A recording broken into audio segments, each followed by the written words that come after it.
Is Hinduphobia a growing problem in London, as far as you can see? Yeah, so it's quite difficult with hate crime at the moment because we know hate crimes generally are underreported.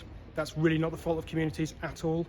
I really think it's incumbent on policing, along with our partners, to give communities the confidence and empower communities to actually come forward and report hate crime to us.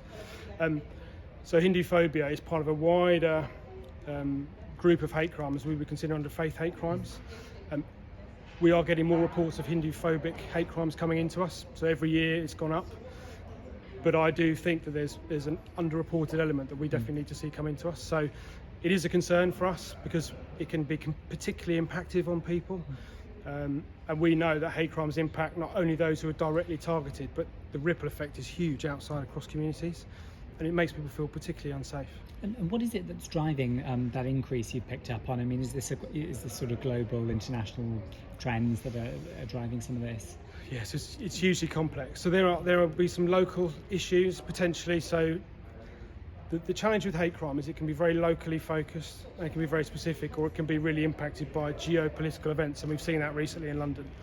One of the fantastic things about London is because it's so diverse, it means that geopolitical events really do resonate and have a huge impact on people in lots of different ways. Sometimes that can manifest itself in criminal offences or intolerance. So it's very complex. But what we're seeing actually is that a lot of this is very neighbourhood focused crime, and my day job is working in neighbourhoods policing. So I think it works really well with my role as the lead for hate crime, where we really focus in on neighbourhoods. We spend a lot of time uplifting our neighbourhood policing teams to make them better able to respond to local concerns, which hate crime is definitely one of them. What is the Met doing to really crack down on this? Is this something that the force has a grip on? Yes, absolutely. So the new Met for London plan was written by the Commissioner in conjunction with Londoners through huge consultation, and hate crime is a key part of that plan.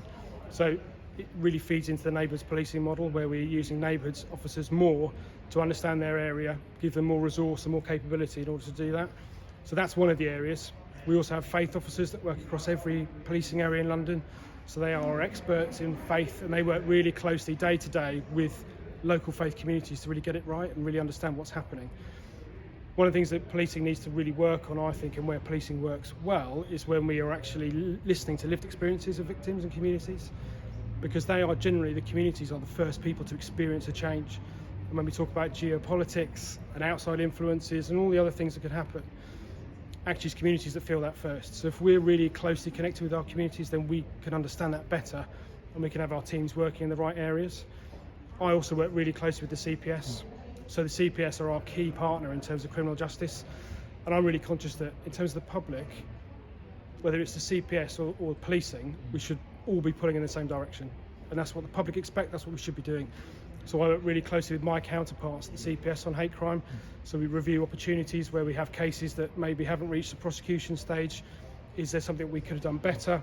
So we're constantly reviewing our own internal practices to get them a bit better and get them right.